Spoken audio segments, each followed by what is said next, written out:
Good morning. This is the Eager Beaver Show. You are listening to a True North Eager Beaver Media Incorporated podcast.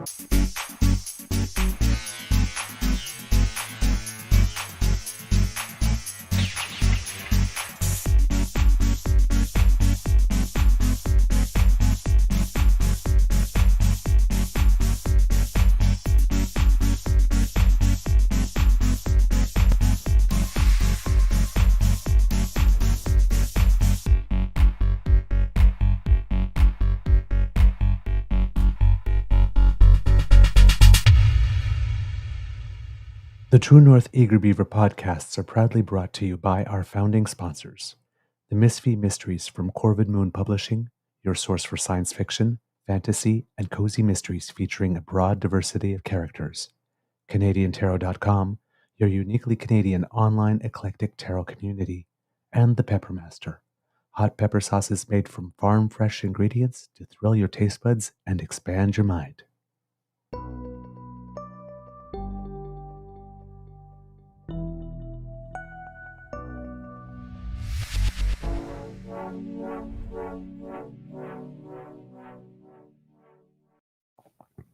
Well, good morning and hello, kids and cubs, and welcome to season 5 and episode number 760 of the Daily Beaver Morning Show.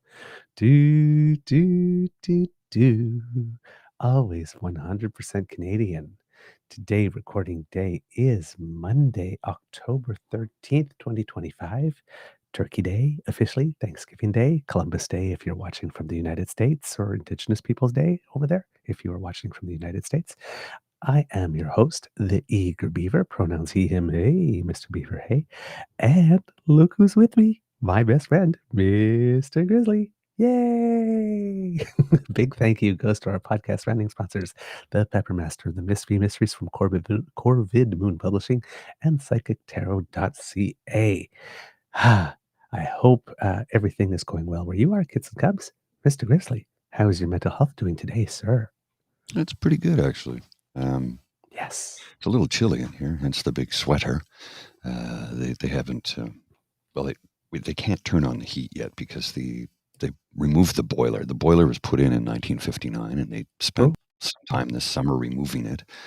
But of course, because it was built in 1959, the whole room was asbestos, so they had to do the asbestos abatement before they could remove the boiler. So I don't know when the new boiler is going in, but it might be chilly in here for a little bit. So if I sit in the studio with all these lights on, it warms up pretty quick. Light 100 candles, you know. Oh, man. Yeah, the asbestos abatement is something, it's not far away enough in the rearview mirror. Yeah. Sorry, I touched your nerves, did I? Let's just say the 6 months that followed were not the most pleasant. No doubt. And we'll leave it at that. For those who have been following the show for a while, they know that last year was a bit of a tough year. We'll just gloss over that because today I'm thankful that tough year is really over. Really thankful. No doubt. Oy. All right, kids and cubs, how is your mental health doing today? Fine, I hope. Let's take a look into the magic monitor and see who we have joining us today. We have Kit Elaine joining us. Good morning, dear one, and Kit Argosy Acres saying happy Thanksgiving. We have, who else do we have with us? Kit Kat W. Yes, hello. Good morning to you. A lot of people saying happy Thanksgiving, sharing some good cheer. Who else do we have with us in the chat? Maybe for those listening, we started a little later. We took a little extra time today because it's a holiday. Slipped in a little. Also, the studio wasn't available because we have guests. So we have Kid Grace with us, wishing us happy Thanksgiving to everyone as well. And I believe that, Kit Jen is here with us as well, saying good morning, darlings. And so are the Breens. Good morning to both of you. Hope you're doing well. Kit Linda M is with us as well. Happy Thanksgiving. Hope you and Mr. Linda are doing very well today and have some beautiful plans. Who else do we have? And that's, Uncover with a Grizzly dad joke today. Why did Grizzly skip dessert? Because he was already in a food coma hibernation. But That is reasonable. Yeah.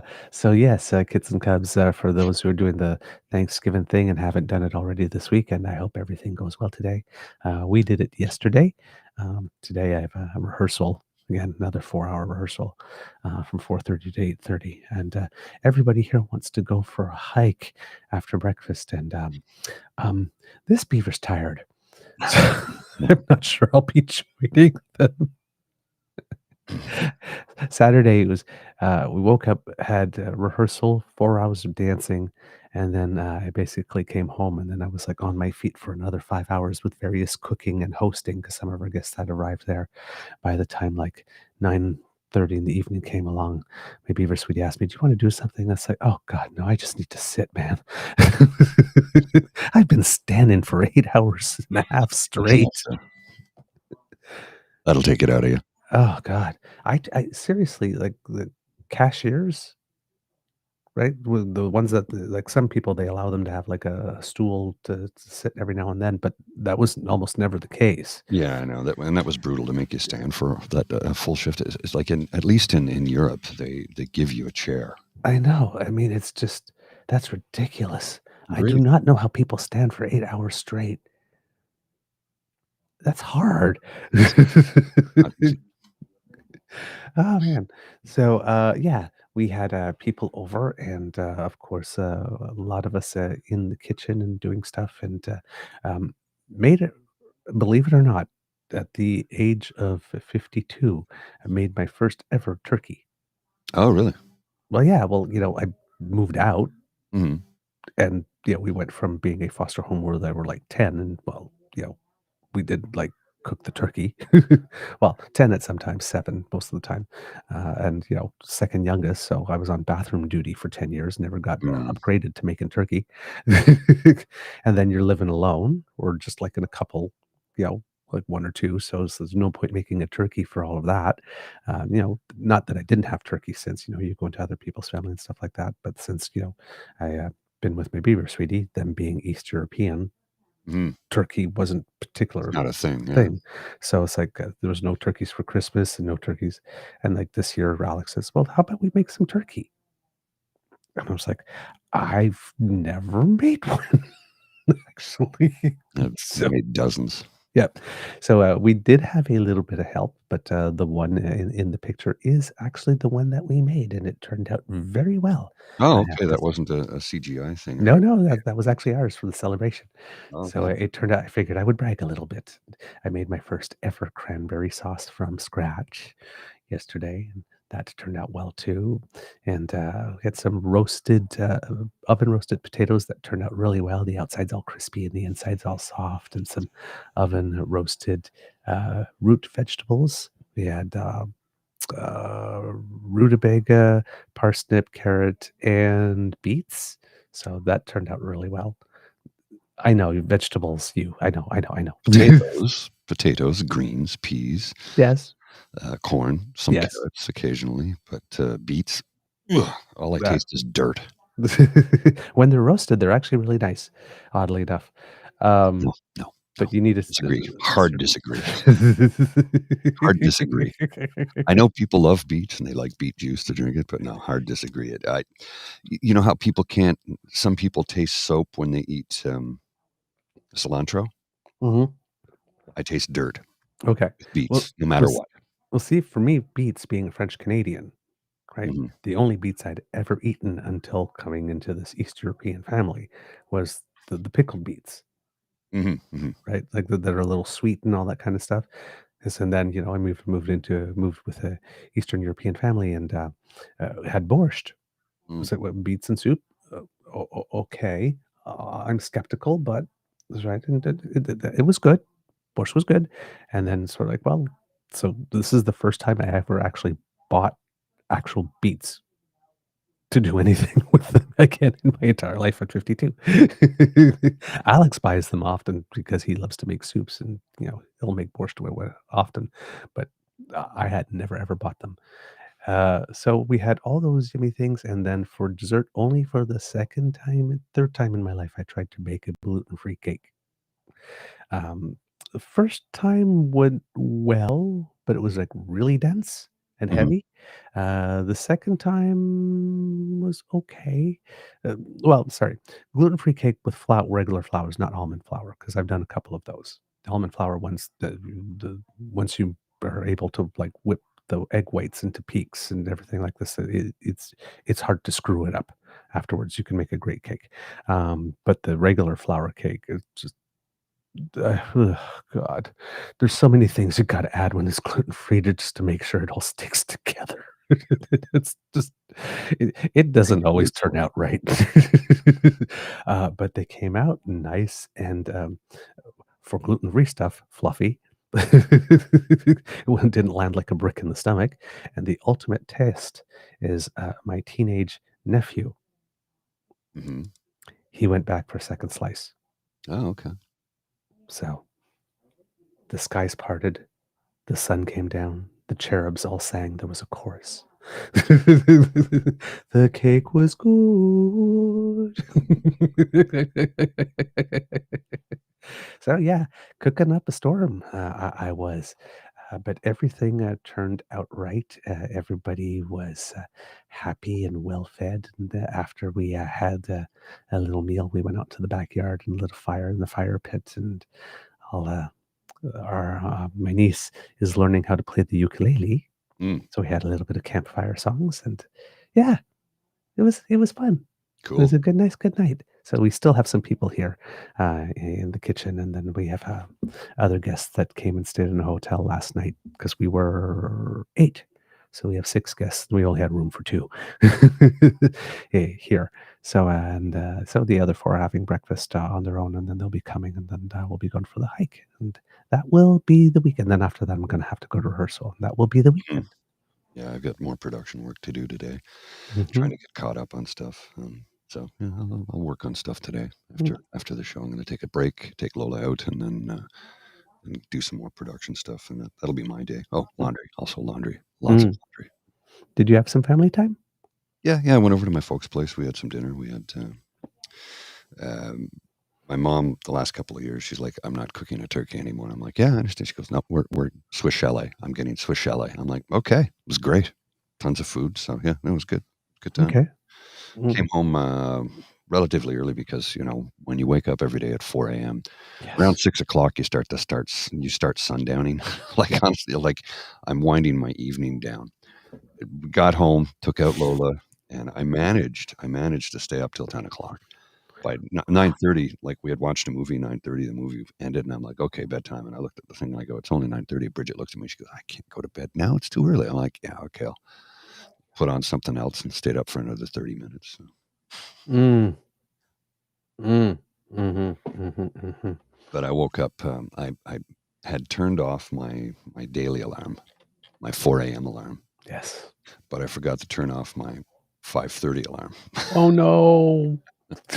Well, it's a separate alarm. I have multiple alarms to make sure, right? So yeah, yeah. So Oh, no. my 5:30 alarm went. I just rolled over and shut it off and went back to sleep for another hour. Okay. Good, good. I'm glad because sometimes that happens. I get an odd day off and forget to turn it off, Mhm. and it's like, "Ugh, I'm up now." That's when I just do everything in slow mo. It's like, well, I'm up, but I'm going to take my sweet ass time. I do have something I wanted to share with you quickly. This Yes, please. came across my feed, and no surprise to anybody, quite honestly. Benjamin Netanyahu has canceled his visit to the Gaza ceasefire summit in Egypt. Oh, wow. Like, are you surprised? Because I'm not. Well, you know what?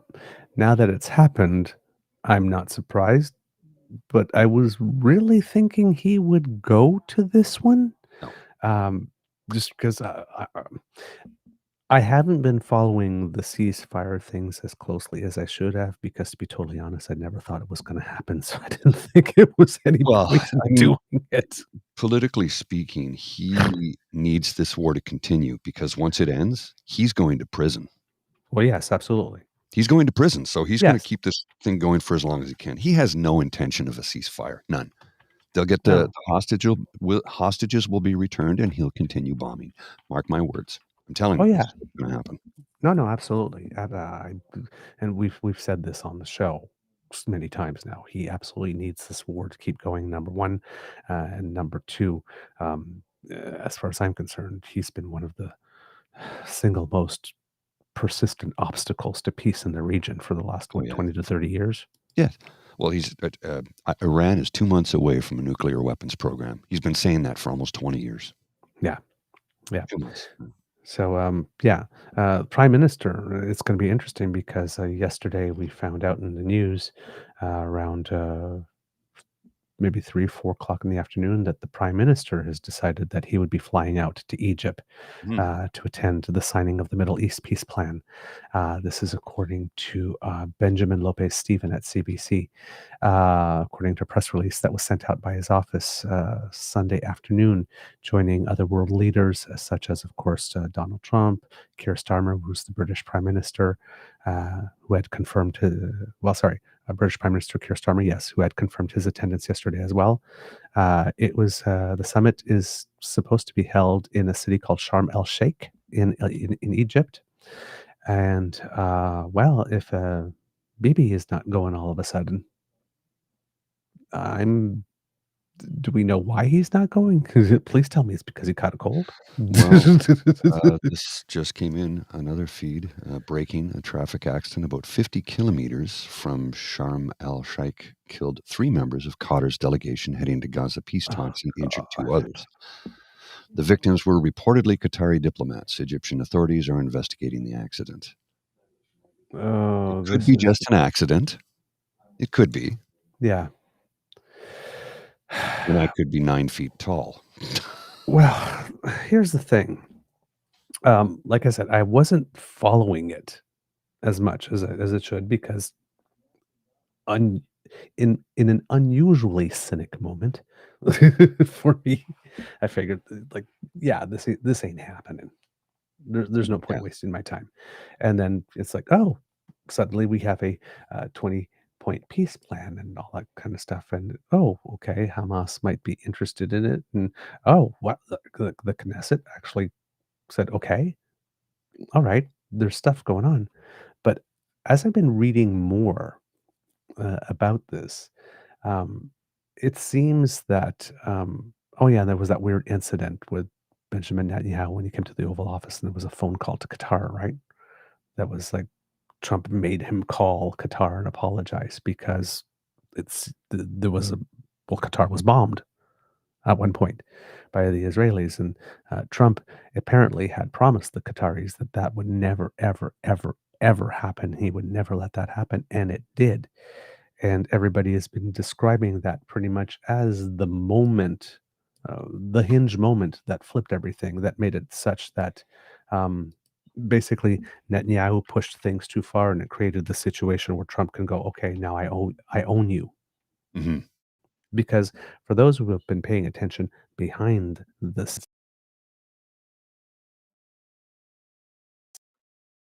uh, the Emir of Qatar and the Trump family specifically are there's an impressive number of business arrangements, Oh, yes. including a cryptocurrency with Donald Jr., and then of course all those real estate investments and other stuff with Jared Kushner. Apparently, Jared Kushner's fingerprints are all over that 20-point, that alleged 20-point plan. Pardon me, excuse me. Sorry about that. Well, what did they enrich themselves by 10 billion, I think, recently? Didn't Baron Trump make $88 million in one day on a crypto scam? Possible, like I said, He's 19 years old. yeah, he was just appointed to the board of TikTok. Like he's got like extensive world experience. That's gonna help that company. I'm so All a over them. grift. I know. I'm so over them that I'm at the point now where it's like I just see the headline and I roll my eyes and I'm not even interested in reading Mm. this. And I know Oh, sometimes I yeah, I have hear you. to. Like the whole phone call thing with Netanyahu and Qatar, I was like, just another stupid sideshow. And I didn't even read Mm. about it, didn't care about it, didn't want to know what was going on. But it turns out that It's all a distraction to keep you not looking at the Epstein files. right, Right. right, exactly. So, uh, but yeah, it seems that what happened there in Qatar was one of the reasons that everything sort of like took a spin and started going a little faster down the Mm. road to get us to the point where there was a ceasefire type thing for how long it's going to last. But according to Politico's Dasha Burns and Diana Rosie, it says here, and this was a really great article. President Donald Trump's coming Middle East trip is a capstone on 5 weeks of diplomacy that shifted into high gear at a moment when the prospects for peace seemed doomed. Mm. After Israel bombed Doha in early September, the Qataris, who were the leading mediators between Israel and Hamas, wanted to pull out of the peace process, said a senior White House official, granted anonymity to describe the diplomatic efforts. Trump, who has a long-standing relationship with the Qataris, issued a surprisingly sharp rebuke of the Israeli attack and would soon offer an unprecedented security guarantee to back his promise that nothing like that would happen again. He basically offered the Qataris security guarantee similar to what NATO has, is the word on the tweet. Trump extended his public olive branch in tandem with his administration's private outreach to Qatar and other Arab countries. In those discussions, U.S. officials made the case that the Doha attack offered an opportunity to put new pressure on Israeli Prime Minister Benjamin Netanyahu. Quote, the president became much more pointed and direct, and there was a heightened urgency for a peace agreement after the Doha strike. The senior White House official said, quote, it allowed the president to put maximum pressure on Israel, which he did, and it really did force Israel into a position to submit to peace. Trump's increased pressure on Israel during the last 5 weeks, which include pushing Netanyahu to call and apologize to Qatar from the Oval Office, underscores how the president has shifted his position on the Gaza war since taking office. In a matter of months, he went from suggesting that Gaza would be cleared out to make way for a high priced real estate and giving Israel the green light to raise the territory, to demanding the Israel Defense Forces withdraw and release thousands of Palestinian prisoners in exchange for 20 Israeli hostages. Quote, the Israelis' botched strike against Qatar was the turning point, said a person close to the White House, granted anonymity to discuss internal deliberations. Quote, President Trump was able to use it as leverage not only to get Bibi to apologize to the Qatari PM, but also applying pressure on him to end the war. The 20-point peace plan still helps Israel achieve many of its objectives. The remaining hostages are set to return home, and the plan includes a mandate for Gaza to be de radicalized and ruled by a governing body free of Hamas, two critical elements in Israel's requests. But the plan also gives Hamas territories amnesty, and Israel won't have control of the Gaza Strip. Trump, at the end of the month, met with Arab and Muslim leaders on the sidelines of the UN General Assembly and promised he would not let Israel annex the West Bank. Quote, that was another really key moment in that room when legitimate discussions about details of what a peace plan would look like took place, the senior White House official said. Trump has said, quote, an eternal peace could be at hand, but the mood inside the White House is more tempered as key officials recognize that any truce is fragile. The president does not intend to be president when the Israeli hostages are released, which is certain to be an emotional moment. The state of the hostages could reignite tensions in the already fragile peace deal, but the 2 year captivity has left some with a sober outlook on the realities of what's to come. Quote, the deal crystallized 10 days ago, said a former State Department official who served during Trump's first term and was guaranteed anonymity to discuss the peace deal. 10 days is not enough time to transform human beings on the edge of starvation who've been kept underground for 2 years into healthy looking human beings. Trump is expected to speak at the Knesset today after a quick stop in Egypt. His visit comes as both critics and supporters in Israel hail his efforts to bring the hostages home and secure an end to the 2 year war. But the administration and Trump allies stress that a lot can still go wrong, and it seems that it has. Wondering if Trump is still going to speak at the Knesset if Israel does not go to the summit in Egypt. Quote, hostages are the only instant photo of politically gratifying opportunity here, said Jonathan Conricus, former IDF spokesperson and senior fellow at the Foundation for Defense of Democracies. Quote, after that, it's going to be a long time of negotiations and military activity and spins and many tedious detail-oriented things, which I'm not entirely sure that the president wants to be a part of. And nation building is a messy and resource-intense affair. Indeed. Yes. So it would seem here that Netanyahu, at least up until the point where he decided today he's not going to Egypt, um, broke the number one rule of conservative politics, and that is don't fuck with extremely rich people's money. And he has. And when he bombed Qatar, Yeah. when Trump and the Qataris had all these arrangements, he messed with very, very, very rich people's money. And then both of them said, okay, we own you now, punk. Well, And you will pay, you will call the Qatari prime minister and you will apologize on things, and everybody will know about it, and everybody will know I made you do it. well, and let's not forget the most recent statement from Trump saying basically he will provide protection to Qatar as if they were a member of NATO. Number one, and then number two. Now they're building a Qatari air training base Yes. in North Dakota, which is Mhm. basically on the Canadian border. Mhm. Gee, donating planes sure comes with advantages, doesn't it? Trump can be bought. That's been proven time and time again. This is not a surprise to me. If anybody is actually surprised by this, what rock did you just crawl out from under? Mhm. Seriously, I mean, come on. He's the Yeah. most corrupt leader in Western history. Yeah. According to Reuters, Israel Prime Minister Benjamin Netanyahu will not attend Monday's summit on ending the Gaza war in Egypt, his office said, after Cairo had earlier announced he would take part. In a statement, Netanyahu's office said he had been invited by U.S. President Donald Trump to participate in a meeting of world leaders in Sharm El-Sheik, but, and again, I will restate, after Cairo had earlier announced he would take part, which means he had confirmed, then declined quote, due to the timing's proximity to a beginning of a Jewish holiday. Um, the timing of the beginning of a Jewish holiday was exactly the same when he had originally confirmed Mm-hmm. as Yeah. when he pulled out. Yeah. So clearly, that can't be the reason. He just doesn't want peace. He needs Yes. to keep bombing the hell out of them Yes. so he can And kill everybody and claim the land Yeah. and stay out of jail. Yep. So Netanyahu, Putin, the same thing. Mhm. Oh, yes, yes, yes, we're open to peace. But there always seems to be a reason why they just can't show up to that meeting. Interesting, huh? Yes. Quote, the prime minister thanked President Trump for his invitation, his efforts to expand the circle of peace through strength, the statement said. An Egyptian presidential spokesperson earlier said both Palestinian President Mahmoud Abbas and Netanyahu were expected to join the summit, quote, to solidify the agreement to end the war in Gaza and reaffirm their commitment to it. The spokesperson also said Trump and Netanyahu spoke by phone with Egyptian President Abdel Fattah al-Sisi while they were in Israel on Monday. But Bibi's not there. So basically, they threw a party, and one of the two guests of honors decided he didn't want any cake. Big surprise. I mean, come on. And this is one of the reasons why I didn't go and read all of it before this happened, because it happened later than I expected. Because I never thought that they would actually even get to the point of actually establishing a meeting. Because they'd look at these conditions. So, no. Amnesty for yeah, that's not happening. Screw you. And well, so I was really surprised. Is this really happening? That's like, and like, I'm not, and I'm sitting there and I'm thinking, I feel so petty for thinking this, but I'm thinking like, there's no way Trump is getting the Peace Prize this year.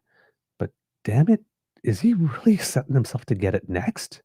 Well, Because if it did stop, he, as much as I don't like the guy, there would be somewhat of a compelling case. oh yeah, but it's not not happening. So I was sitting there and I was like, and then it's like, this morning we said, there it is. There it is. There's the thing I've been waiting for. It was delayed. It was delayed. But yeah, I'm not sure. I'm gonna guess that the Prime Minister of Canada is still going, because I would suspect he probably would have already been in the air. Oh, he's there. Yeah. So by the time, but yeah, I don't know what happens. Well, I mean, I guess everybody else keeps talking. I don't know if Israel has sent somebody in his stead Maybe. I don't have any news on it. so that Israel I'm is trying to find. represented. Because the story is not is not conclusive or doesn't indicate anything one way or the other about whether or not Israel is still sending a delegation, or it was just the president, just the prime minister, and he's not going, and there will be no Israeli representation at all. That part I'm not clear based on these stories here. But yeah, look, well, I mean, everybody showed up, so I guess there's going to be some type of meeting that happens anyway. Mm-hmm. We'll see what happens from that point on. But doesn't inspire confidence, does it? No. It's No. like, oh, I forgot. I've been Jewish my whole life, but I forgot there's a holiday. Yeah. That just Oh, that chestnut. You know how that works, right? and I've been in politics more than 25 years, so every year at this time, as a political leader, I have to say something about this holiday. But this year, it's just slipped my mind. I suddenly forgot about this important holiday. Just, oh God. I mean, how do you? Because I want peace so badly. Yes, exactly. But it's like, how? See, I'm watching. I live for the awkward moment. You know that, right? So it's like I would have loved to be in a fly on the wall, Mm-hmm. right? And it's like, oh, I can't come, or he can't come. He probably had somebody make the call for him, because that's probably not a call you make yourself. I can't Oh, come God. because I suddenly forgot there was a holiday. That's like, I could just imagine it's like the person on the other line. It's like, are you fucking kidding me? Really? That's what he's gonna go with. And he expects us to buy that, right? Of course he did. And of course, this is diplomacy, so probably nobody would say that. But I could just imagine the person at the other end of the line, just like trying to just not yell bullshit. Oh, come on, come up with a better one than that, at least. Jeez, it's like I have to repeat this. Don't make me say that. Yeah. Just, oh God. I have The eye something roll here. must have been epic. I have a 30-second clip here I want to share before we get into the meat of the show today. I want to share this because this is an example of a journalist doing journalism, Yay. which we don't see nearly enough of lately. I think you're going to enjoy this. Okay. Just 30 seconds. Mhm. Have a look. Okay. Let's talk about the real issues, George. I think the American people would benefit much more from that than from you going down some weird left-wing rabbit hole where the facts clearly show that Tom Homan didn't engage in any criminal wrongdoing. It's not a weird left-wing rabbit hole. I didn't insinuate anything. I asked you whether Tom Homan accepted $50,000, as was heard on an audio tape recorded by the FBI in September 2024, and you did not answer the question. Thank you for your time this morning. No, George, I said that I don't. Up next. We'll be right back.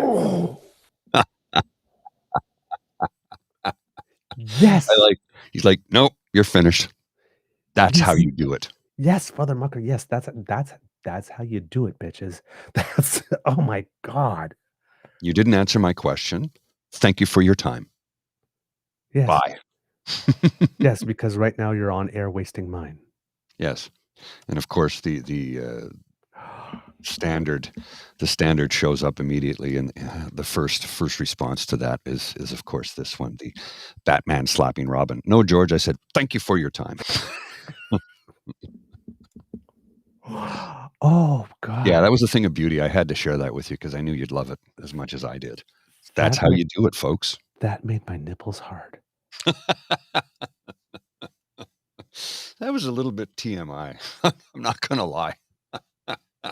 I'm sorry, that for Oh, a political geek, that's well, and you remember George Stephanopoulos was in the political realm Right. under the Clinton administration, Right. so he knows what goes on.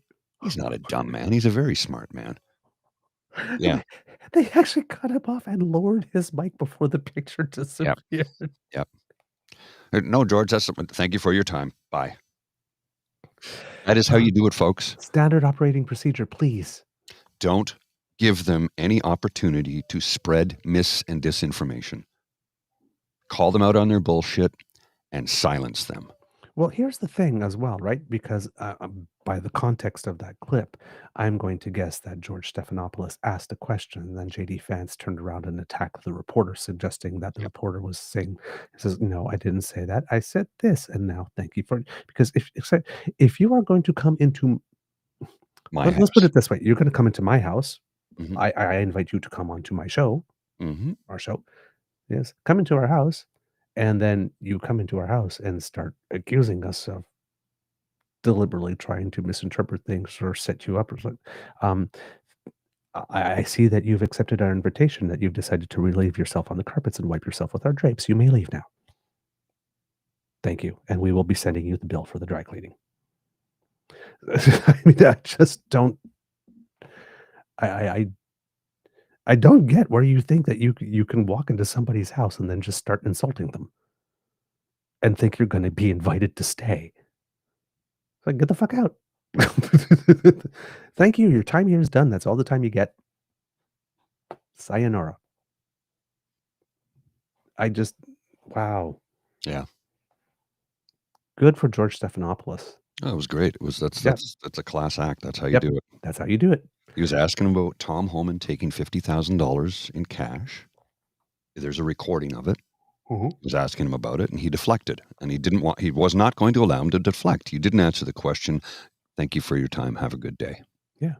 He's like, we both have contrary objectives. I want to inform the public. You do not want to.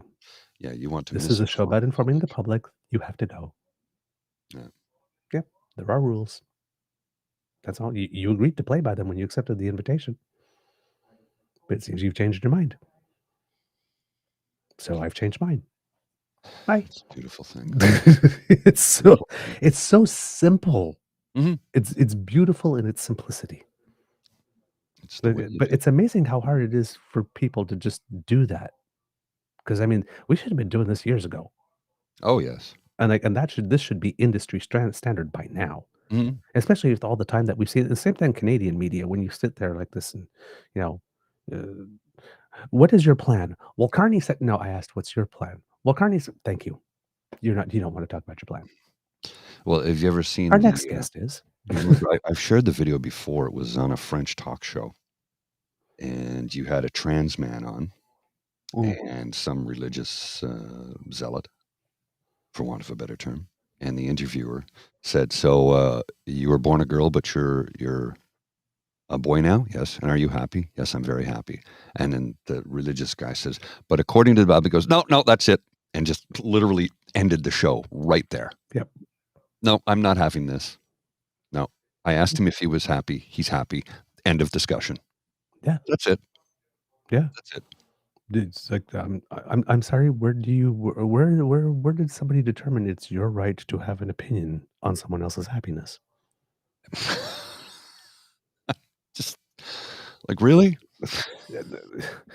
I'm there's some people that have been like trying some stuff online about whatever, a whole bunch of stuff. We had Barbara Kay, known sophist, Yeah. Yeah. trying to make the point, for example, that talking about kneecaps. He's like, "How dare you consider kneecap clothing? It's a piece of cloth you put over something, and all that other kind of stuff, right?" Mhm. But basically trying to make the point that because it's a piece of cloth that you put over quote unquote legitimate clothing, that Mhm. niqab is not clothing. Now again, not clothing I would wear. It's not clothing I would recommend anybody wear, but No, somebody freely chooses to do it. I'm not a fan of it. That's their Here's the thing. live and let live, I'm right? not a fan of it. Hijab, no issues, but I don't. I'm going to wade into it a bit here. If you so desire to wear that garment, that's your decision, Yeah. and you're free to make that decision, and I support that 100%. If somebody is forcing you to wear it, that's a different Right. story. But how do we know that? Well, and the thing is, in a country like Canada, right? In certain countries, they're forced to wear it. They got no choice. In a country like Canada, you might still not have choice because that's your home dynamic. Hmm. But there's nothing in the law that says that you can't, that you have to. But if you happen to be so devout Mm. that you choose to wear it, and statistically everything is possible. I assume that there are some people that are so devout because I've seen people in various other religions. I mean, I've seen people so devout that they don't speak Oh, for yes. right? As so devout that they fast to the point of Mhm. being emaciated. So, I mean, these are things that some people can choose, and in Canada, you have the right to choose that. You're not supposed to have it forced upon you, but you do have a right to choose it, and if you choose it, just because I don't understand it does not necessarily mean I need to fear it. Well, and I don't. And if you want to wear it, wear it. I hate it that somebody would be forced to wear it, but and I'm sure that does happen in this country, Oh, yeah, it does. right? We know it does. But here's the thing: it also happens in this country amongst so-called evangelical Christians when they make women wear head to toe uh, dresses that go, right To down the to ankle. dragging on the ground. Yeah. No hands and face are the only thing you see. Yeah. That exists in so-called Christianity in Oh, this yeah. country right Yeah. now, and women are forced to wear that too. So we cannot put restrictions upon how a person cares to dress. Can't do No. that. You can't do it. Yeah, other than, like, health code stuff, like no shoots, no service, but right? Yeah. There are no restrictions, like, nobody tells you how to dress or how not to dress, right? No. Um, but I'm, like, sitting there and I'm thinking, so anything that's worn on top of clothing is not clothing. Right. That okay, so it's like, so jackets, coats, Hmm. that's so Ski it's like, pants. "Oh, the shallow sophistry." It's like, people call them underwear because they wear them under. It's like it's like, so by that logic, why aren't we given that we wear a dress shirt under a jacket, why don't we call it an underdress shirt then? An underdress shirt. Yes. And it's like, "Oh, shallow sophistry." It's like, "Yes, I'm glad that you agree that you engage in shallow sophistry." Yeah, and then on the trans issue, there's a whole bunch of people going around and saying, like, it's like, "Trans women are men." And it's like, No, they're not. Trans women are trans women." Yeah.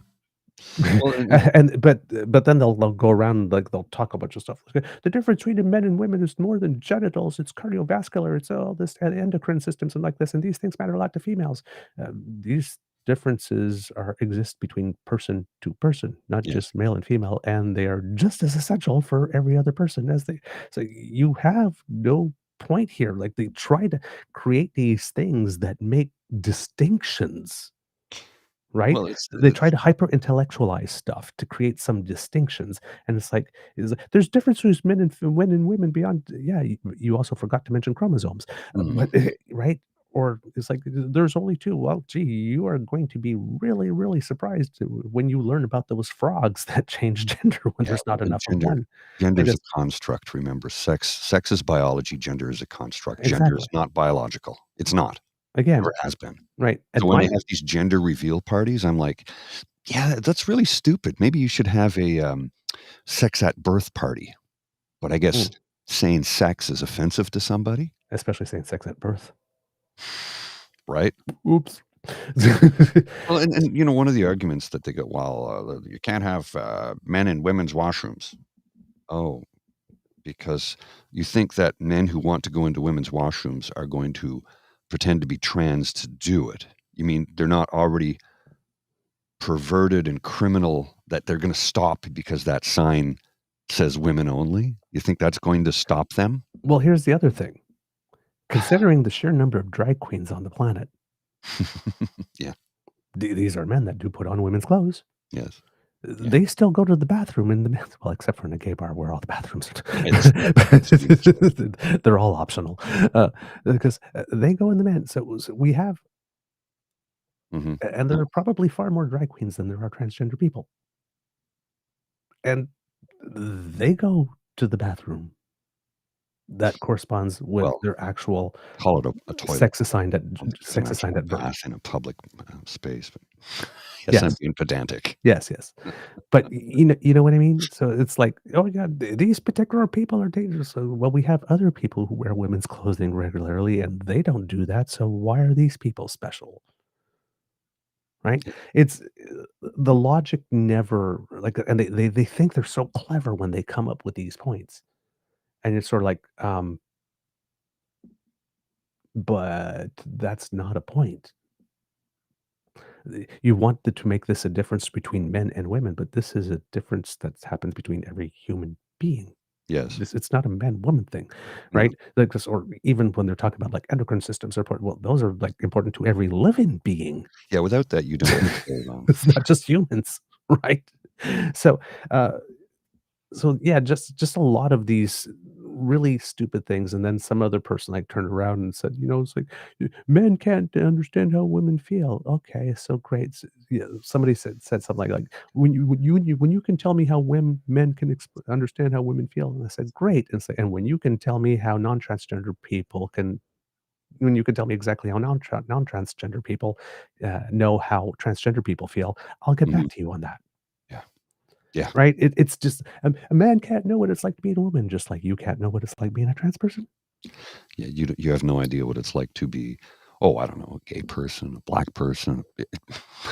Right? It's but, like, they think they're so clever, and it's like, "Yeah, I got you," and it's like, "Dude, Well, no." and of course, the whole, being gay is a choice. Really? Really? And how do you identify? I'm straight. And when did you choose that? Yeah. Although That with Republican men, it tends to be an actual choice on their part. mm, They ooh. present as straight, and then when there's a Republican convention, they crash the Grindr servers. Mm. So for Republican males, it is a choice. Mr. Grizzly, bringing the shade. Well, this just and I have some footage of the war-torn streets of Portland, Oregon. Oh. Yeah, check this out. On that regard, have you decided which city that you want to go into next? Yeah, I have. I have. I'm not going to say it now, but yeah, I have. We're going to go into another place and straighten it out. And I will say this: I watched today. I didn't know that was continuing to go on, but Portland is unbelievable. All the national For those who are listening,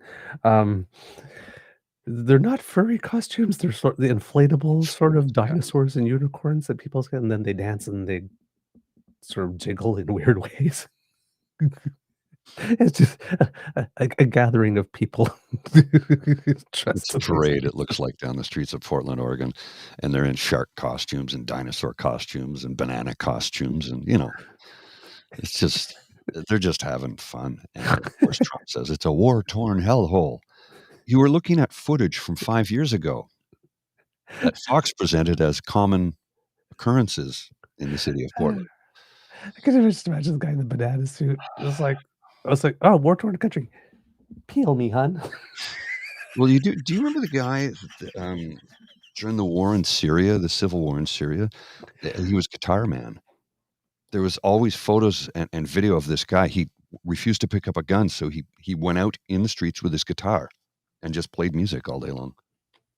Oh, A literal guitar hero. Yeah, that was a few years back. I hope he survived. I don't know. I mean, Syria was in rough shape. yeah. On our opening story, by the way, Kit Uncover has mentioned, I think, that there's 154 Palestinian prisoners that have been freed and released to Egypt, I think it is. Yes, yeah. Yeah. So some of the exchanges are happening, even though Bibi is not going to that meeting.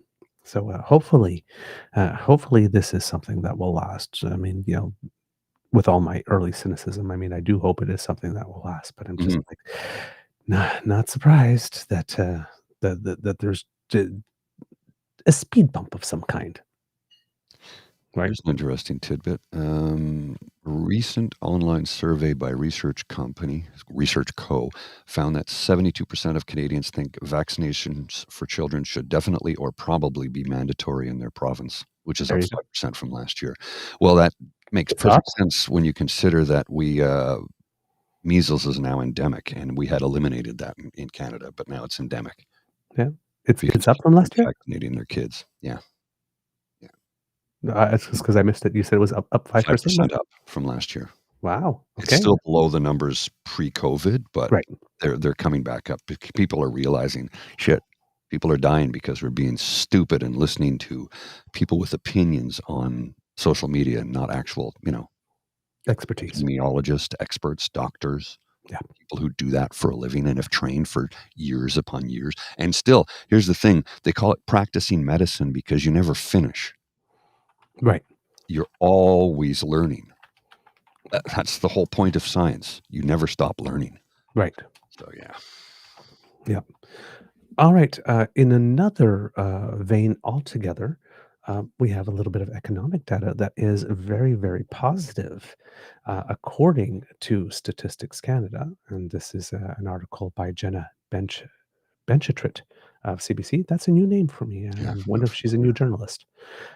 Canada's economy added 60,000 jobs in September, beating expectations, with gains largely led by the tariff vulnerable manufacturing sector.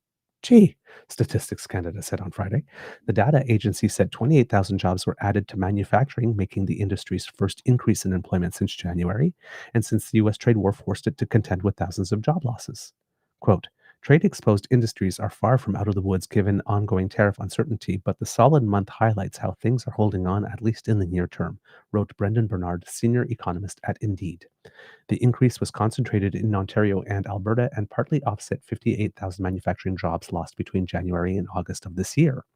The unemployment rate remained unchanged from August at 7.1% as more people entered the workforce, while part-time employment fell by 46,000. About 106,000 full-time jobs were added. So we have 60,000 new jobs net, but when you go and dig in the numbers, it's even better because we lost 46,000 part-time jobs, but gained 106,000 full-time jobs. So that's good. That's That's even good. better. That makes that 60,000 number look even better. BMO chief economist Douglas, great name, Porter, said the jobs report came in, quote, well above expectations of a modest gain and largely reversing the ultra weakness in the prior month. However, the big picture is that employment has inched up only 0.1% over the last 8 months since trade uncertainty started bubbling up in late January, Porter noted. And we have a graph here that shows that how it has, how unemployment has indeed been increasing steadily out January of 2023. Got to a low of 5% in March 2023, and then it's just been steadily. There's a little ups and downs along the way, but steadily increasing to about 7.1% here. But nothing, not none of the increases in a sharp or a shocking type way, because it's just a steady increase over time. Here. According to the article, gains were also seen in healthcare and social assistance, which added 14,000 jobs, and agriculture, which added 13,000. However, these were partly up by a drop off in wholesale and retail trade employment, which lost 21,000 jobs on a monthly basis. Alberta gained far more jobs than any other province, added 43,000 after employment declines this summer, but Carney is ruining everything, according to Pierre Poilievre. New Brunswick added 4,700 jobs, and Manitoba added 3,900. The employment rate was little changed in Quebec and Ontario. Average hourly wages went up by 3.3%, or $1.17 to $36.78 compared to the same time last year. So that's our average hourly wages still going increasing higher than the rate of inflation, because rate of inflation is at 1.9. This is 3.3, but still not at the rate of food inflation, which is 3.5 at the moment. Canada's economy continues to hang in there, treading water as it awaits more certainty on trade for the Bank of Canada. The soft labor market over the summer was one of the key drivers of the September rate cut, wrote Porter. The factor is no longer front and center, so unless inflation slows materially, the solid jobs figures lean towards a pause at the October meeting. So probably based on these numbers, there would not be a cut of the central bank interest rate at the next meeting in October. The next inflation report. Got to jump. Sorry, Lola's going bananas Okay. because normally I take her out at 4:30 Yes. on a weekday, so she's like really she needs out. So Yeah. I have to go. Sorry, folks. Duty Okay. call. Got to be a good daddy. If I get back and you're still on, I'll jump back in. But for the time being, I'm out. Okay. Give Lola some scritches for me. Well, see you later. All right. Bye. There we go. Well, we had Mr. Grizzly for a time, and now he's gone, and now I'm sad. All right. And then, of course, to finish off the article, the next inflation report is on October 21st, and the Bank of Canada's next interest rate meeting is on October 29th. So, yeah, really good numbers for Canada. This is very positive. Of course, I'm certain that once Pierre Poilievre heard uh, these numbers, his heart broke a little because the one thing that is indeed broken about Canada is Pierre Poilievre. I'm sure he planned to have those employment number data come out and be absolutely terrible, and he was going to once again gleefully take the opportunity as Canada's abusive boyfriend to tell us how we're ugly and fat and stupid and how nobody but him will love us. But he was denied that opportunity, and I didn't see him or any conservative anywhere on the internet being happy that we had created 60,000 jobs last month. You would think that a party that wants to brand itself as the Workers' Party would be celebrating such a job report, but we got crickets. We got crickets. Curious, isn't it? Now, compared to our neighbor to the south, these numbers look even better. Now, in the United States, unfortunately, because Donald Trump did not like some numbers that came out and decided to fire the head of the Bureau of Statistics. And because shutdown, um, the United States did not publish their job numbers, or at least might be delayed due to the shutdown. But the government and the labor statistics are not the only place from which you can get jobs data. There are private organizations and whatnot that track this type of data as well and have their own numbers. And well, since nature abhors a vacuum, given that the Bureau of Labor Statistics was supposed to release the September jobs report Friday at 8:30 a.m., but could not. Well, other people are filling that void, according to Alicia Wallace of CNN here. So not being able to release the data. Instead, the agency behind the market moving release data that has starkly become even more important given economic uncertainty is almost entirely dark due to the federal shutdown. There will be no more employment data until the government is funded again. In the absence of official data, a constellation of previously reported federal data, private metrics, economists' analysis, Federal Reserve indicators, and job seekers' lived experiences can help cobble together a rough snapshot of the current U.S. labor market. Here's a look at what we know and what we don't. Consensus estimates, according to financial data firm FactSet, are that the economy added 50,000 jobs in September, a pickup from August's preliminary 22,000 job gain, and the unemployment rate held pat at 4.3.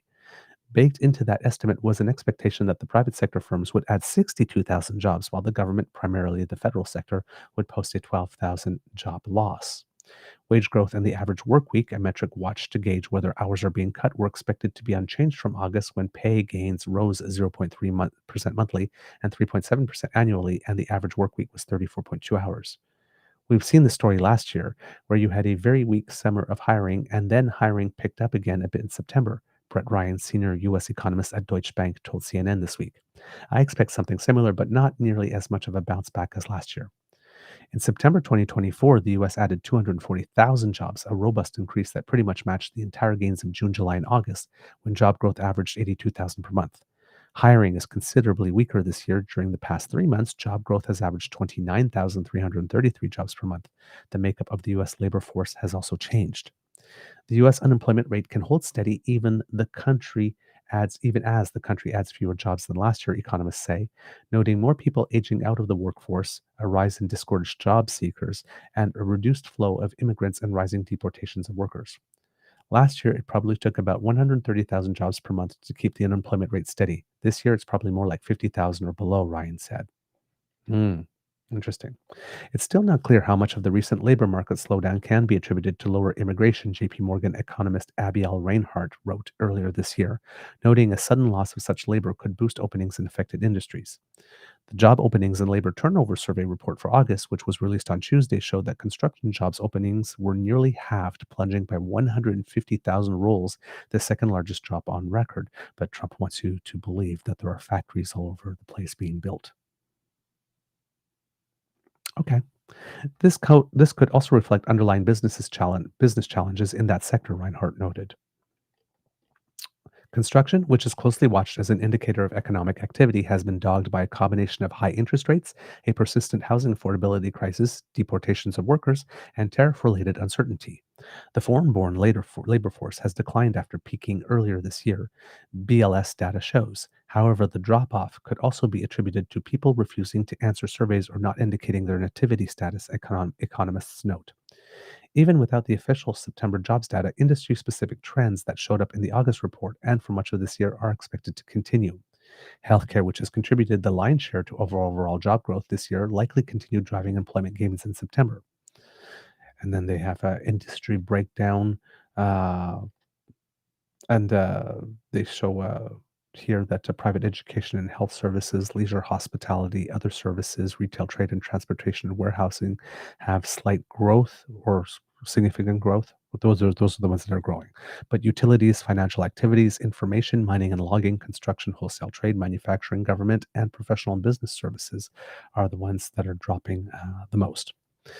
Healthcare has been one of the stalwarts of the labor market. The need for healthcare has grown as the population ages, Nella Richardson, chief economist at payroll giant ADP, said Wednesday. About 10,000 individuals turn retirement age every day in the United States, and that adds up to about 4 million retirements every year. ADP's monthly snapshot of private sector employment, which was released Wednesday, shows that health services and education added the most jobs in September, as employment slumped elsewhere. ADP estimated that private sector businesses lost 32,000 jobs in September because of ongoing uncertainty as well as preliminary data revision. In a low hire, low fire market with few options for workers, especially those in white collar industries, healthcare is becoming an attractive option. Sarah Lloyd, a single mother with 2 degrees, has been in and out of the labor force for the past 4 years. Jobs have been increasingly harder to come by in her field of marketing. Quote, I'm sending out emails to schools now to get back into school to pivot into healthcare just to find any semblance of stability, she told CNN. Still, the lack of broad based employment gains makes the U.S. even more vulnerable to shock, economists warn. Hiring activity has been listless this year, and the latest data isn't showing much of a turnaround. In September, a month when business job boards are typically filled with seasonal postings, hiring announcements were the weakest in more than a decade, according to new data Thursday from Challenger, Gray, and Christmas.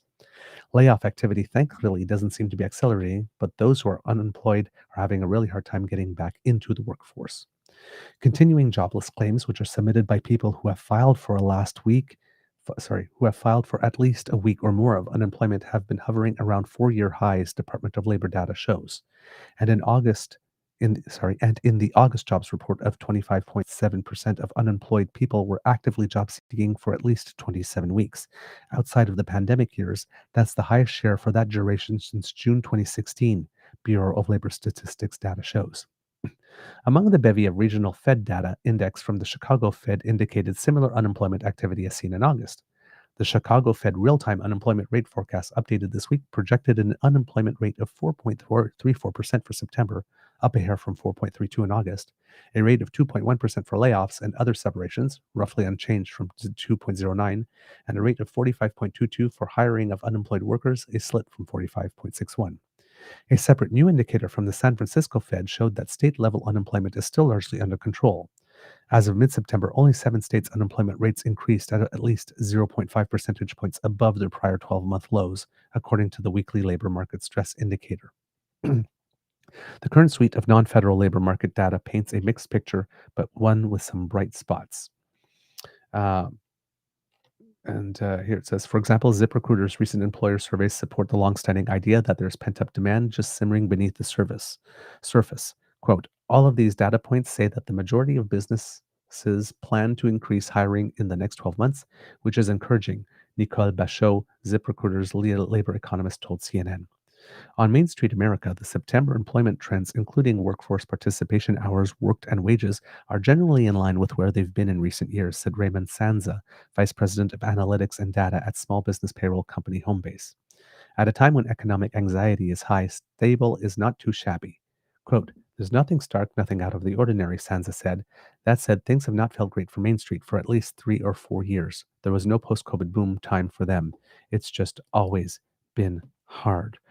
And there are other reports in the US that are indicating um, that not only um, are the job rates not going great, but that there was a revision for last month's job numbers.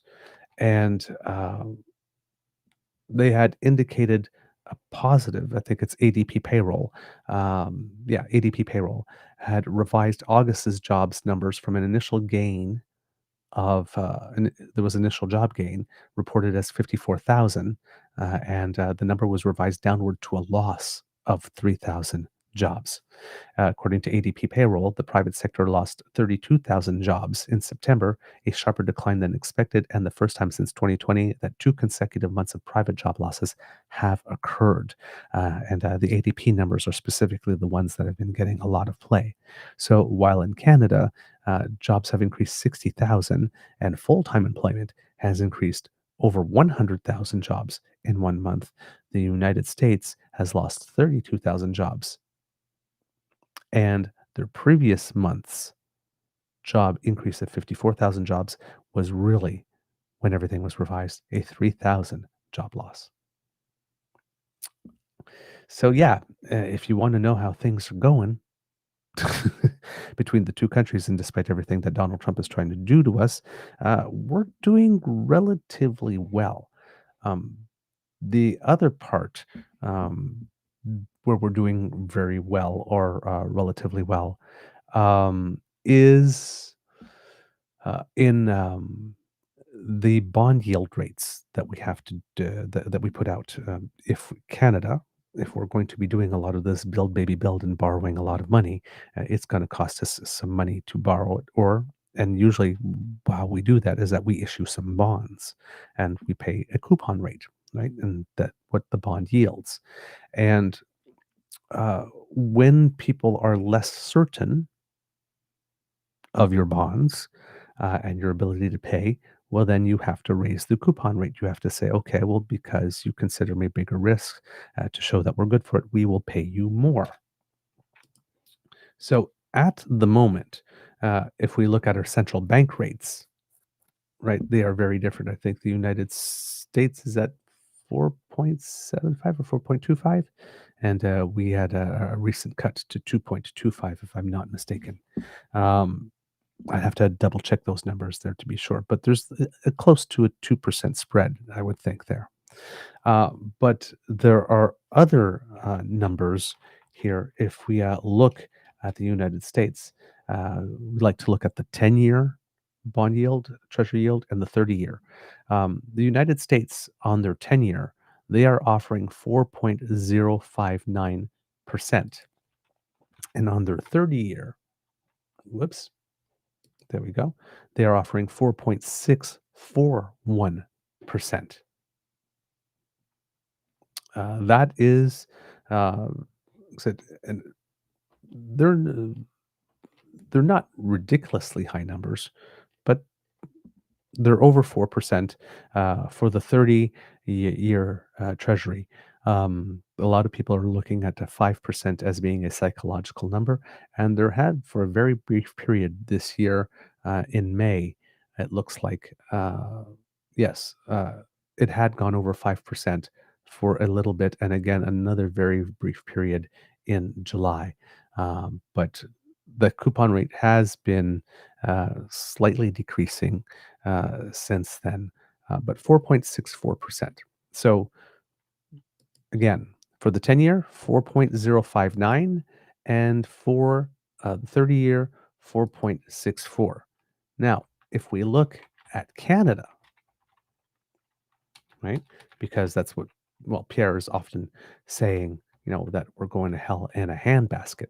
If we're looking at Canada, our 10-year bond rate is 3.169%. It's almost a full percentage lower. So it costs us much less to issue those bonds than it does the United States. And if you are looking at the 30-year for Canada, it is 3.675 there. And I'll just go back to the US 30-year, which is 4.641. So it's, again, almost a percentage lower. So that's something that you can do when you have, when we were talking about the parliamentary budget officer that was saying that, our spending was shocking and unsustainable and all of that. Um, Again, compare Canada and the United States and the bond yields. And you start to get an idea that we're sitting, we're not, don't say sitting pretty, because these are tough economic times, but we are doing way better. we are doing way better. We are not on the verge of going to hell in a handbasket, as some people would like us to believe. So just wanted to bring that to your attention. Also, if you are invested, you may have seen a rather big plunge in the U.S. stock market last Friday. Some people tend to get nervous in the month of October with stock markets, particularly since there have been some reports going out saying that we basically have an AI bubble going on in the United States. And if anybody remembers the .com bubble when it happened, um, the impacts were pretty devastating. Uh, there are some reports out there that say that the AI bubble is about 17 times the size of the .com frenzy and 4 times the subprime bubble. So we know the damage that we had in 2008 with subprime, and that was, so it's 4 times the size of that when it breaks. I think it was Belle of the Ranch who had um, indicated in one of her episodes that that's where I got this information, that said something like the U.S. economy is 3 people on top of each other in a trench coat, because it's basically 5 to 8 AI companies that are doing all the gains, and if you remove them, um, the stock market isn't really growing at all. So if something happens to those companies, there's going to be a big plunge. So you basically got the tale of two economies in the United States. You have everything that's AI and pretty much everything else. And AI is doing really well, so well that it is boosting the market for everyone, and is very overvalued. Um, so on Friday, uh, with both those news, with the news that there's a bubble and it's so big, and it being October, and people sometimes getting a little skittish, and sometimes these sort of prophecies uh, tend to be self-fulfilling. And then when you add this particular data here about the AI bubble being so big, um, there was a drop significantly in the stock market on Friday in the United States, and I think it was close to 1,000 point drop, might have been. I'm just trying to see here. Friday, the stock market. I'm just going to take a look here. What was the close? Thursday, the close was 46,330. And by the time we got to the end of the stock market day on Friday, it had dropped to 45,492. So yes, almost 1,000 points. The Dow has dropped 816 points over the past 5 days. But it seems that this morning it has rebounded a little bit. up 400 points so far right now. But the main reason for the drop, it turns out, it was because um, Trump had decided, post Nobel snub, that he was going to raise tariffs very, very, very much, like an additional 100% on certain things coming from China. So, according here to CNBC, Alex Herring, stocks surged on Monday, rebounding from Friday's sell-off after President Donald Trump said trade relations with China, quote, will all be fine. So it seems he did some damage and had to do another tweet, because Trump doesn't like it when the stock market drops, because for him, the stock market is the economy. Quote, the Dow Jones Industrial Average jumped 408 points or 0.9%. The S&P climbed 1.3, while the NASDAQ popped 1.6. There you go. You see, the regular stock market is 0.9, but the NASDAQ, where all the AI stocks are, popped 1.6. There's two very different markets here. AMD rose more than 3%, along with Nvidia and Oracle. Broadcom jumped more than 7% after making its partnership with OpenAI official on Monday morning. Those moves come after Trump's Truth Social post on Sunday suggested to investors the president may not follow through on his threat to post a massive increase on tariffs, quote, on China. That comment on Friday brought the U.S. trade war with China back to the fore and sent stocks tumbling in a rout that wiped out $2 trillion in market value. Quote, don't worry about China. It will all be fine. Highly respected President Xi just had a bad moment. He doesn't want depression for his country, and neither do I, Trump wrote. The USA wants to help China, not hurt it. I'm sure it was President Xi who had the bad moment, right, Donald? Vice President J.D. Vance echoed those sentiments over the weekend. He told Fox News that the U.S. will negotiate if Beijing is, quote, willing to be reasonable, though he added that the U.S. has, quote, far more cards if not. Quote, the underlying tensions and uncertainty remain, and we still don't think an all-encompassing deal is anywhere close. But this tamps down concerns about the risk of 100% tariffs or disruptive export controls while talks continue. Because when Trump announced those 100% tariffs, then China turned around and said, okay, well, then we will do some export controls. For example, we're going to charge a fee for container ships that are going to the United States with goods that you're bringing home from China. And it would seem that those charges were such, and this is according to Klaus Kellerman, were such that if you look at Costco specifically, um, basically, Costco has a container carrier fleet that's operated under a subsidiary company that's called OOCL. And OOCL is the fifth largest container carrier in the world. And what China was suggesting that it would do as retaliation for this would have cost OOCL alone an extra $2.1 billion in 2026 just to get the goods from China to the United States. So it seems that there was a move by Donald Trump, there was a counter move, and then Donald Trump turned around and said, well, yes, don't worry, everything will be fine with China. President Xi had a bad moment. That's all. Yes, it was President Xi who had the bad moment.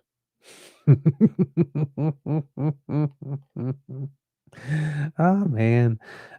But here's the thing, is that this resulted in some type of benefit for us because, well, benefit with a grain of salt here, because it seems that the ambassador of China to Canada went on to TV, I think it was CTV Question Period, and granted an interview in which and of course, because this is China and everything is really, really, really tightly controlled, you know that the ambassador, unlike the ambassador of the United States, does not say anything that their bosses do not want them to say, and that this has already been vetted and approved. But it seems that China is looking to us and saying, hey, Canada, uh, given all the stuff that's going on, if you will remove your tariffs on EVs, we will remove our tariffs on canola. And I think maybe if we reduce our tariffs as well as on steel and aluminium, because when Trump put in some tariffs on that, we put on some of ours as well to non-CUSMA or a certain block of nations that deal in steel and aluminium in order to protect our own industries. Because if we want to shift in Canada to making more steel and aluminium projects here that we are going to be using here during that transition phase that's going on. We can't create a situation where other countries can dump their steel and aluminium into our country and that Canadian producers decide to use that rather than Canadian products. So we established tariffs on those as well. So China is basically saying that if we cut or pull back our 100% tariffs on EVs and 25% tariffs on steel and aluminium, they will remove their 100% tariffs on canola and other things. So, yeah, very interesting move by China here. And I'm just going to go here to the CTV article because those were the notes I took in case there were any additional developments with regard to that. This is Spencer Van Dyke of CTV. And the actual quote here is Canada, if Canada removes Chinese products, China will also reciprocate accordingly. And if the EV tariffs are removed, then China will also remove the tariffs on the relevant products of Canada. So, yeah, let's see what else do we have in this article in case. Let's see what we have. So, yes, when we have so we did the 100% on EVs, 25% on steel and aluminium. China has levied tariffs of its own on Canadian agriculture, including notably canola products, with a 100% tariff on Canadian canola oil meal, and 75.8% on canola seed. Quote, the question you have raised touches the crux of the problem in our trade relations, Wang told CTV Question Period host Vashi Kapelos when asked whether China's tariffs are a direct response to Canada's EV levies. Quote, China's tariffs on Canadian agricultural products are a countermeasure against the EV tariffs and the unilateral unjustified tariffs on China's steel and aluminium products. If Canada is ready to correct this practice, China will also respond accordingly. The government is doing, quote, an informal review of its decision to impose the tariffs on Chinese EVs, though it wouldn't provide specifics of the review. Saskatchewan Premier Scott Moe is facing calls to support farmers in the province. The Canadian press reported with recent Statistics Canada data showing canola exports from the province to China have fallen drastically. According to the data, Saskatchewan exported $96 million in goods to China in August, down 76% compared to the same last year. China is also Saskatchewan's second largest agri-food export destination, bringing in $3.7 billion in 2024. Prime Minister Mark Carney, meanwhile, has signaled there are attempts to deepen the relationship with China in some sectors such as agriculture and climate. Late last month, on the sidelines of the United Nations General Assembly, he met with Chinese Premier Li Qiang, Chinese second highest ranking official. It marked the highest political level meeting between the two countries since 2018. Two Canadian lawmakers, Mo and Cody Bloy, parliamentary secretary to the Prime Minister, also recently returned from a visit to China amid the ongoing trade war. Foreign Affairs Minister Anita Anand is also set to travel there this month. When asked by Kapelos whether it would be naive to deepen ties with China, considering it's exploited Canada's dependence on China as a primary export market for canola in particular, Wang said, quote, the essence of bilateral trade cooperation and trade relationships is mutually beneficial and win-win. If you look at the history of the past decades of China-Canada relationship, you will see that in trade we have achieved fruitful outcomes, and these outcomes are the result of mutual respect and win-win cooperation and mutual benefit. And what I want to say is that the trade disputes between China and Canada are not caused by China. In China, we say the one who tied the knot should be the one who unties it. So China is not the one to blame in this whole process. Conservative, and here's where we get to the brilliant part again, where people just say anything. Because one of the main criticisms of Pierre Poilievre is that he makes a broad sort of policy announcement, but that doesn't do anything else. It was another discussion I had over the course of the weekend that somebody says, "Oh my God, Pierre's got so much policy, I just can't stop hearing about it, and Mark Carney has done none." And I'm thinking, like, are you kidding me right now? Because the Conservatives spent most of the last session distinctly trying not to tell us their policy whatsoever. I mean, we show you that clip of that interview with Melissa Landsman in December 2023, where Vashi Kapalis was asking her, and Landsman was saying, no, you're not going to get any policy from us, and you're going to finally get to hear about it during the election. So in other words, this was December and the election was scheduled to October at that point. She's basically saying for the next 10 months, you're going to hear us just doing the same old juvenile high school stuff, junior high stuff that we've been doing, and you will not get any real details about policy from us. And the other point is that on policy, Pierre will often give you the big line, like, for example, when asked recently, he said, I would negotiate a tariff-free deal with the United States. That's my policy. How? How would you manage to do the thing that nobody on the planet has yet accomplished, including people who are far superior to you in knowledge and skill? And then, of course, there's nothing. Well, here's the latest one of these. Conservative leader Pierre Poilievre has said he opposes lifting the tariffs on Chinese EVs, though he's called on the Liberals to do more to support farmers and get China to drop its levies on canola. So China has basically said, we are prepared to remove these levies on canola if you remove the levies on EVs. Pierre Poilievre says, you absolutely must not remove the levies on EVs, but you need to get China to drop their levies on canola. Okay, if you were prime minister, how would you manage to do that? How would you maintain the 100% EV tariffs and still get China to drop its levies on canola? Shall we hold our breath when we're waiting? Because we might turn conservative blue in the process. So Pierre doesn't have policy so much as he's got planks and positions. But as soon as you start to scratch the paint, right? I mean, he's living in a fantasy world.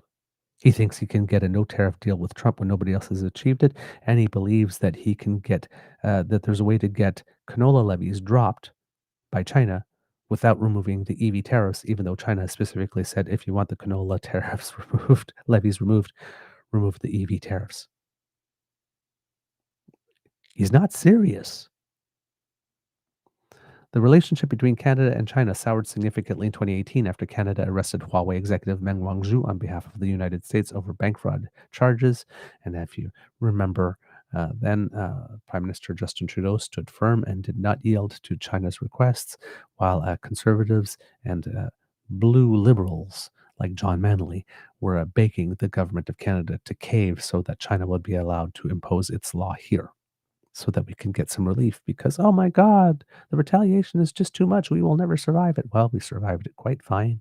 And Michael Spavor and Michael Kovrig were returned, and we never said yes to China on any of their demands. The conservatives were wrong. As political debate persists over whether Canada should build another crude oil pipeline to the BC's west coast, Wang says China's door for Canadian crude oil, quote, will be open. China encourages more cooperation and investment in the energy sector between the Chinese companies and the Canadian counterparts, Wang said. As long as Canada's energy products are market competitive, the door of the market of China will be open. On that one, there's another Pierre issue. We turn around and say, Mark Carney is in the way of more pipelines. Mark Carney is in the way of more pipelines. Pierre Poilievre said that before it came out in the news that Mark Carney was the one that put Keystone XL back on the table for the United States. A little premature enunciation from Pierre. There, that's another bit of news that must have broke his little heart, or broke whatever it is that's in the place where his heart should be. Since the Trans Mountain Pipeline expansion became operational in 2024, China has become Canada's top customer for oil outside of the U.S., shipping an average of 207,000 barrels per day, according to tracking data by the information technology company Kepler.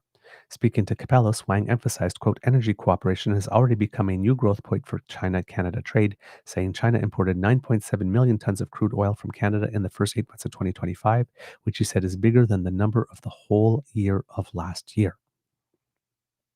And while Danielle Smith will brag about all the money she's getting from that for the Alberta coffers, never once will she mention that the reason that is possible is because some liberal guy named Trudeau from Ottawa um, made that pipeline happen. Okay, interesting news. So yeah, lots of turmoil, lots of like little pieces of economic data that are so intricate, linked, but all of them showing good possibility for Canada, right? Our, our, our our yield on our bonds is about 1% lower than the United States. We're probably going to have to be issuing bonds. Ours are definitely uh, considered more safe and secure for the international market than the US's uh, are.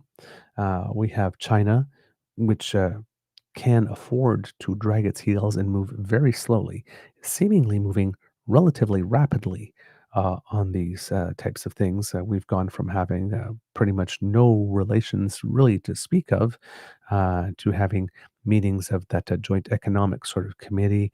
And then, like I said, Premier Mo going to China, and then the Prime Minister of Canada and the number two in China having side to side meetings, and then announced that there might be a meeting between the actual leaders.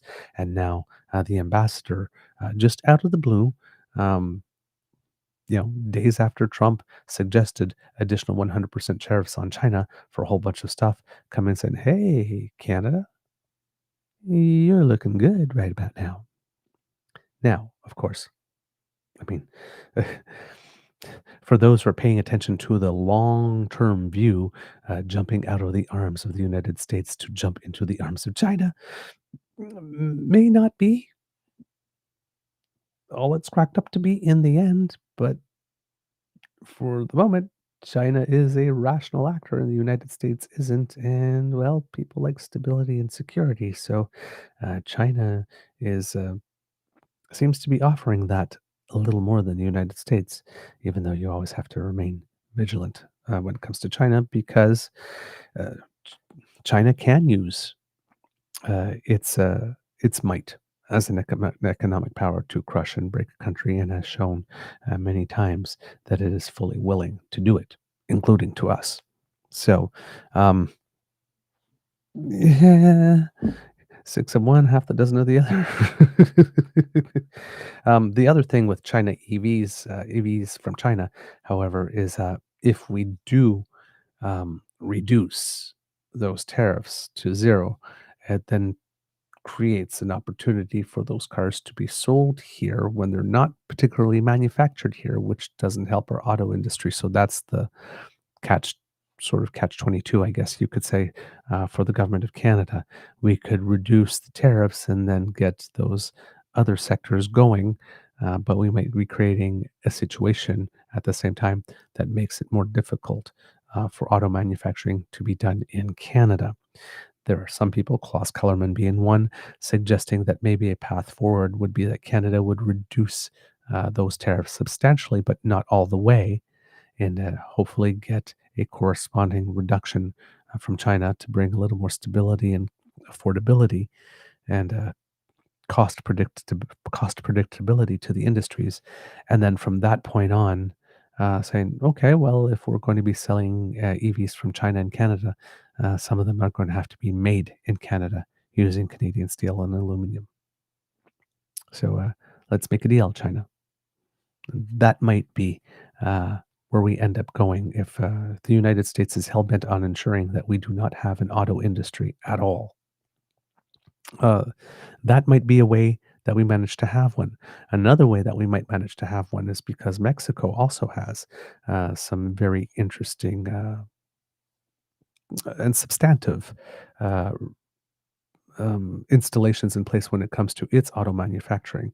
And if the United States doesn't want to buy cars either from Canada or Mexico, and given that we are talking more between Canada and Mexico, and then given that it also seems that Trump might be, as we've mentioned on the show, wanting more bilateral agreements with Canada and Mexico rather than a tripartite CUSMA thing when he's renegotiating this time around.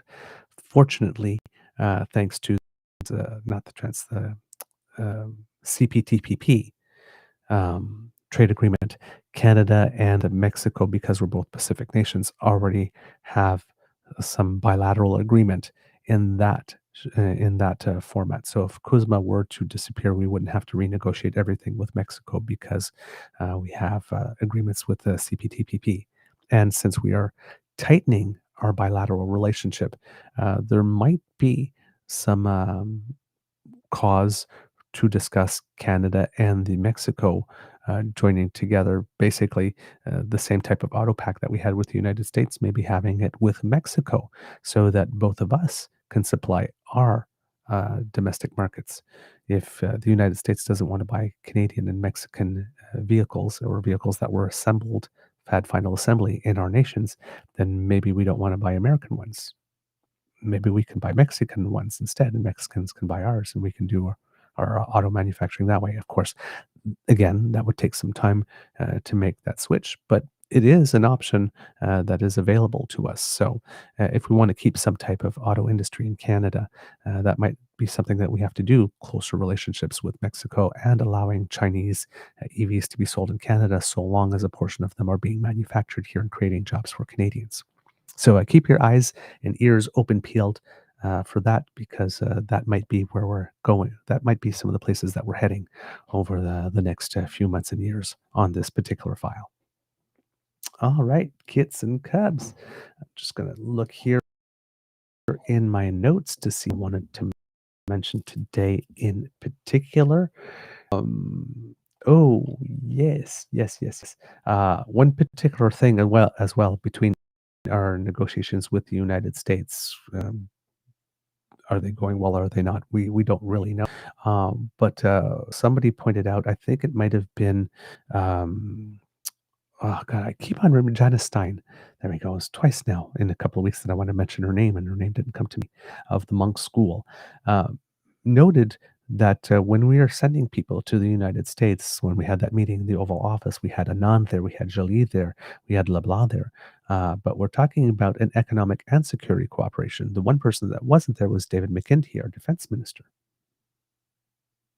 So, wondering what the significance of that is, whether are we close or not close on that type of stuff. But he has so far not publicly been part of the discussions. I'm sure there's some stuff going on if we're talking about increased security, but not showing up in there. So that might be an indication of some of the distance that we have yet to travel. Um, the other thing with that is when Pierre is going around and saying that, oh my God, we didn't get a deal again. We didn't get a deal again. While there was some buzz about the opportunity of an announcement of reductions on steel and aluminium tariffs, the reason why a lot of this has been being downplayed is because the meeting came about, as we indicated on our show, when Trump and Carney met or bumped into each other at the UN, and Trump said, "Come on over." So usually, if there's going to be a major announceable of that sort, again, uh, you know, for lack of a better word, Sherpa teams have gone back and forth between the countries. A lot of things have been negotiated. There's something down on paper, and both countries have agreed. And everybody knows what everybody's going to be saying on that day when you come on over.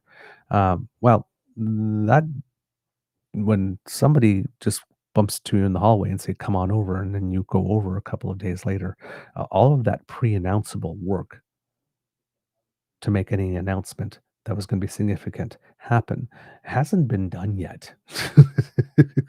So, for anybody, Pierre again turning around and saying, "I expect that we will come back with a deal," when the meeting came about in a very ad hoc manner, is again Pierre showing that he's not serious, and either willfully, either he is economically and politically illiterate, or he is willfully deciding that he wants to pretend that he does not know how things work in order to pull the wool over your eyes and to create the expectation that there should have been a deliverable on that day. Again, in politics and diplomacy, it doesn't work that way. Hey, why don't you come over for dinner like this? And, the announceable is not ready. in that sense, because that again, it's a lot of work and it's contracts and it's dotting of I's and crossing of T's and all that type of stuff. And yeah, that doesn't just happen on a whim. So again, tempering expectations here. And the government started, as we mentioned, a little late on doing that with this meeting, but did do the job. And Pierre, of course, was trying to create his own expectations that something like this could generate some type of big win when that was probably not in the cards. All right. Let's take a look here how we're doing on time. Okay, I think we will end up closing the show here, kids and cubs. We hope that you enjoyed listening to us because we love making this for you, and I'm glad that Mr. Grizzly was here for a little bit. Remember, sharing is caring, and word of mouth is priceless. So please tell your peeps and poops all about us. We really appreciate it when you do, especially when you share a little bit of yourself. When you do that, why it is our content resonated with you, or why you think it's important that people should listen to it. So thank you very much for that. Kids and cubs, if you would like us to help you because you are busy and on the go, hey, we like to do that. And thanks to the Ray Girl, we can. If you just click on this QR code that has appeared here, or if you go to podpage.com/the true north eager beaver with a hyphen between each one of those words, well, if you do that, there's a little button that's called let's try that again. There's a little button there called subscribe. I've been having trouble today getting words out. Uh, I'm a little tired. And if you click on the subscribe, kids and cubs, when we have something fresh off the audio cast bandwidth, it comes directly to you. And that way you can go about to take on the day and have us in your ears to remain abreast of what's going on in the world and in Canadian politics. Now, kids and cubs, if you would like to help us, we would be very grateful for your help. And you can do that by surfing on down to the True North Eager Beaver Media Incorporated YouTube page. The QR code that just appeared in the corner will appear in the corner. There we go. Uh, we'll bring you there. Kids Cassie and Elaine will definitely approve of you playing with our buttons like, share, and subscribe. When you do, it makes us very happy and it helps us with the algorithm. So thank you. Now, kids and cubs, if you would like to help us in other ways, we do incur some costs to bring the show to you, and we would be very grateful for your generous support in helping us do that, especially if, again, the content resonates with you and you think that we create a valuable product. We would definitely appreciate a tiny bit of financial support. Buy your favorite grizzly a cup of coffee, or buy your favorite beaver a mug of hot chocolate so he can maintain his levels. And you can do that by going to our coffee page. That QR code that just appeared will bring you there. That's coffee spelled KO-FI.com. Eager Beaver, all in one word. And if you can drop a couple of toonies and loonies there, that would make us very happy and help us a lot. Now, kids and cubs, if you're on YouTube, there's also the super chat. We also have some memberships. So if you could support us that way, that would be great as well. That's another way. And of course, if you are buying Canadian and don't want to go through U.S. Tech Bro software, TrueNorthEagerBeaver@gmail.com is our email address, and a direct bank transfer to us is a Buy Canadian way to do the transaction and ensure we get 100% of your donation, that none of it goes to the U.S. Tech Bros. So we thank you for all of your support. We are very grateful for every single penny. It really does matter. And everything, of course, goes back into the show. Now, if you're not able to contribute financially, kids and cubs, please do not worry, because the gifts of your attention and participation are the ones that matter the most to us. And we love to hear from you. And that same email address, TrueNorthEagerBeaver@gmail.com, is the one that you can use to write to us and let us know what you think about the show, make some guest suggestions, all the good stuff. Please use it. We love to hear from you. And if you want to reach us via our socials, @TrueEager at the Blue Sky Beaver Lodge on the Jitter, True North Eager Beaver on Facebook, our original home, or right here if you're watching on YouTube in the comment section below, let us know what you think. We read absolutely everything, even though we're not able to get back to everyone. And we thank you for your support, because every contribution, whether in word or financial, goes back into the show to make it better for you. Kids and Cubs, because democracy is something that you do. Tomorrow is election day in Newfoundland and Labrador, provincial elections. Make your plan to vote. Make sure that you do vote. Tomorrow we'll hopefully have a little extra news for you on what's been going on over the past week in the election, and some information about the results of the municipal election in St. John. It seems that the turnout rate was particularly low, which is not surprising. However, given that the date was changed and there might have been some confusion with all of the changes and with what's going on with Canada Post and all that kind of stuff. So, but we will bring you that information tomorrow as we have a little bit of a focus on Newfoundland and Labrador on election day. We will not have a live show, elections results show, unfortunately, because yours truly will be at curling and will not be physically able to do that. But we will bring you, of course, results on the following show to let everybody know what happened in Newfoundland and Labrador. And yeah, so please make sure you plan to go vote. And if you are living in the Yukon Territory, remember your territorial election is November 3rd. And please get ready for that, to get informed about who are your candidates. And of course, maybe Elections Yukon is looking for some extra help. So why not give them a call and take a position helping with the election to make sure that your fellow Canadians can cast their vote. Okay, let's see. What else do we have? I'm kind of lost here for a second. I forgot the order of my my extra. Oh yes, democracy is something that you do. Forevercanadian.ca. If you're in Alberta, please sign. They need a couple more signatures to get to 300,000 to get on the Citizens Initiative ballot. A question about keeping Alberta within Canada. Of course, you can also support them financially, because it does cost them some money to have that type of a signature campaign. And of course, you can volunteer in other ways as well with the group if you think that this is a worthwhile pursuit. So forever-canadian.ca, please go there and make your voice known. And finally, Kids and Cubs, our petition, we're talking about it again, E669rcommons.ca. Go there, petition to bring a little bit more honesty in Canadian politics. And now we have crossed 34,000 signatures on that one. Please do go and affix your signature. And remember, as Mr. Sanchez told us when he came on the show, if you are not of voting age, and if you are not a Canadian citizen, but a permanent resident, and you live here, you are allowed to sign. This is not just limited to people who have the right to vote.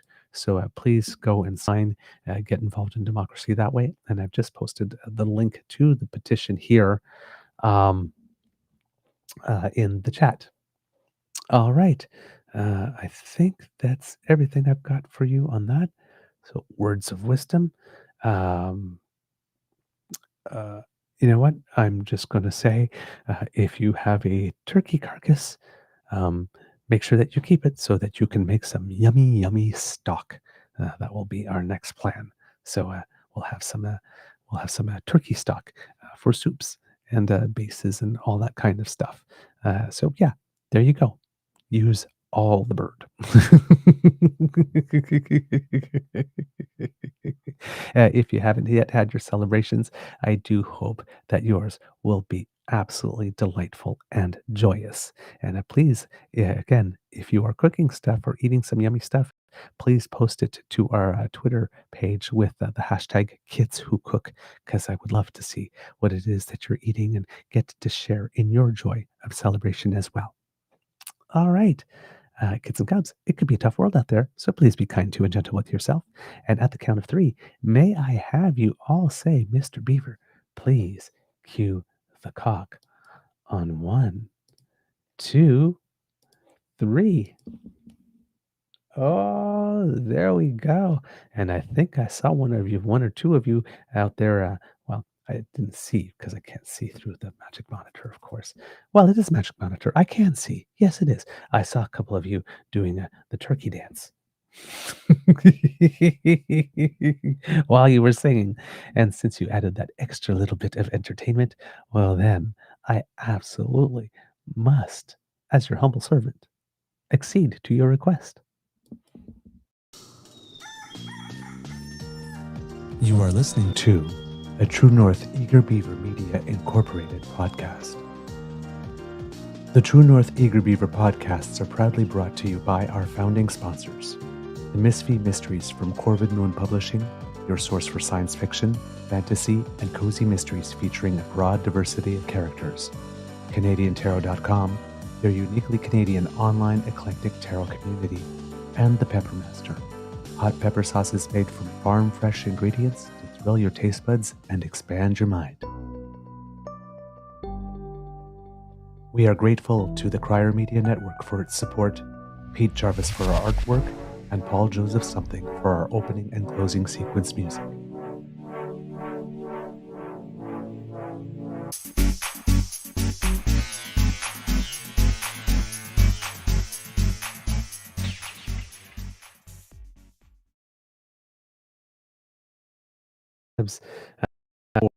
We go. First game in the division final took place. It's a best of 7 series, and unfortunately, the Blue Jays ended up on the losing side of a 3-1 match, or 3-1 game. But there are 6 more to go, and hopefully, the Jays will get the bats going again. Just a minor speed bump. That's all on the way to the World Series title. Also, congratulations to a Canadian tennis player, Marina Stakusic, who was at an event, I believe, in Edmond, Oklahoma, if I am not mistaken, and made it all the way to the final of that event. It was her first final in a while. Fortunately, did not win the final, but that's okay. Nothing wrong with that, right? Uh, so one of her better results so far this year. I don't know if she's been a little bit injured, but she hasn't been playing as she had been playing. She hadn't been going very deep into those. Positive result for her close to the end of the season. And in that same tournament, another Canadian got to the final.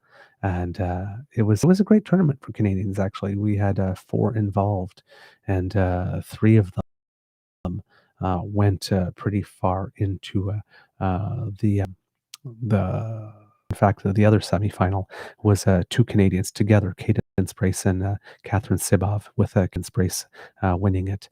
But both Brace and Marina Sekusic losing in the semifinal and the final to the eventual winner of the tournament. But still, some very good results for them. And today, if we are looking, there are already some results for our wonderful tennis players. Gabriel Diallo has won his match today. He's playing in a tournament in Almaty, Kazakhstan, and a very convincing win for him. And as is the case for, oh, darn, I guess that's it. Sorry, I was looking at the wrong day for the other stuff. But lots of Canadians in action, and I'm sure that there will be a lot to cheer about there. And also, talking about Canadians who make us proud, we do have a Nobel laureate this year. I believe it is in economics, and now my computer is going very slow. But yes, in economics, there was a Canadian who won, Peter Howitt, among a group of 3 researchers who won the Nobel Memorial Prize in Economics. And let's see what it is that they say here. This is Radio-Canada International. Howitt, among those awarded for having explained innovation-driven economic growth. Howitt, Joel Mokyr, and Philip Agion, one for the research into the impact of innovation on economic growth and how new technologies replace older ones, a key economic concept known as creative destruction. The winners represent contrasting but complementary approaches to economics. Moker is an economic historian who delved into the long-term trends using historical sources, while Howitt and Agion relied on mathematics to explain how creative destruction works. Howitt, 79, received his bachelor's degree in economics from Montreal's McGill University and his master's degree from the University of Western Ontario in London. He's a professor of social sciences at Brown University in Providence, Rhode Island. Agion, 69, is from the Collège de France and the London School of Economics. Dutch-born Mokier, 79, is from Northwestern University. Reached early Monday, Howard said he was thrilled.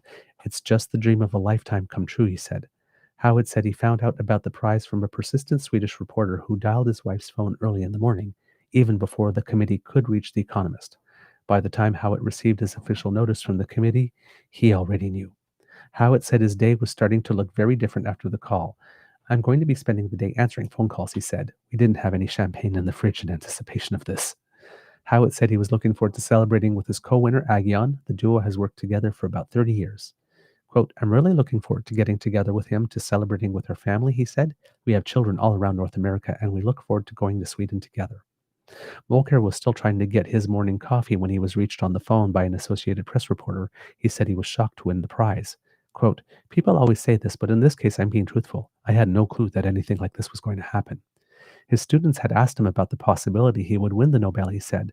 Quote, I told him that I was more likely to be elected Pope than to win the Nobel Prize in economics. And I am Jewish, by the way. Volker, who will turn 80 next summer, said he has no plans to retire. Quote, this is the type of job that I dreamed about my entire life. Agion, too, said he was shocked by the honor. I can't find the words to express what I feel, he said by phone to the news conference in Stockholm.